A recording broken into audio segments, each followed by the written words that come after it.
শুধু দর্শক,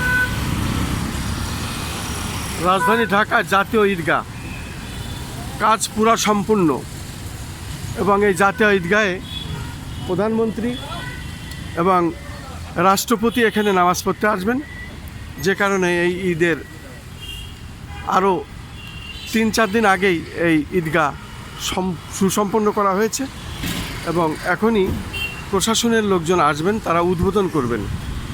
আমরা দেখতে পাচ্ছি এই জাতীয় ঈদগাহের সামনে এখন প্রশাসনের লোকজন, বিশেষ করে র্যাব এবং প্রশাসনের আরও লোকজন, তারা অত্যন্ত চৌকসভাবে অবস্থান ধরে রেখেছেন। আমরা দেখতে পাচ্ছি আজকেই ব্রিফ দিবেন, সে কারণে আমরা প্রশাসনের লোকজন আমরা দেখতে পাচ্ছি, বিশেষ করে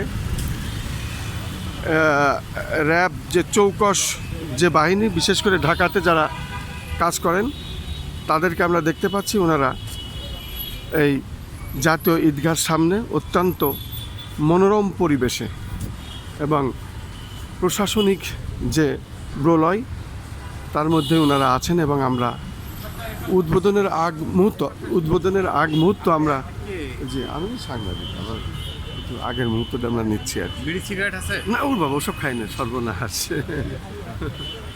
শুধু দর্শক, আমরা প্রশাসনকে অত্যন্ত চৌকস অবস্থায় দেখতে পাচ্ছি। এখানে বিশেষ করে কম্পিউটার আছে এবং প্রত্যেককে এখানে চেক করছে এবং এখানে প্রত্যেককে একেবারে কম্পিউটারে চেক করার মাধ্যমে তারপরে ভিতরে ঢুকতে দিচ্ছে। সে হোক সাংবাদিক বা অন্য কেউ, তাতে সমস্যা নাই। তাদের যে দায়িত্ব সেই কাজগুলো তারা করছেন আমরা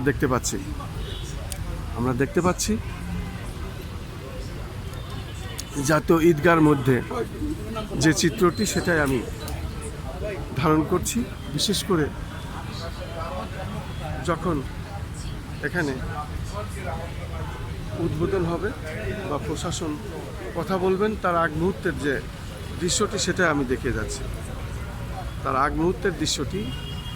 যাচ্ছি। আজকেই জাতীয় ঈদগাহ উদ্বোধন করবেন আর কি, যেহেতু ঈদের আর মাঝে 2 দিন বাকি আছে, তার আগ মুহূর্তের দৃশ্যটি দেখছি আমি এবং সেটাই আমি দেখিয়ে যাচ্ছি। এখানে মাননীয় প্রধানমন্ত্রী এবং রাষ্ট্রপতি এই জাতীয় ঈদগাহে ঈদের নামাজ আদায় করবেন। সেই সাথে বিভিন্ন শ্রেণী পেশার মানুষ এবং যারা এই জাতীয় ঈদগাহে নামাজ পড়তে আসবেন, তার আগ মুহূর্তে আমরা ঈদগাহর যে চিত্রটি সেটা আমরা দেখানোর চেষ্টা করছি।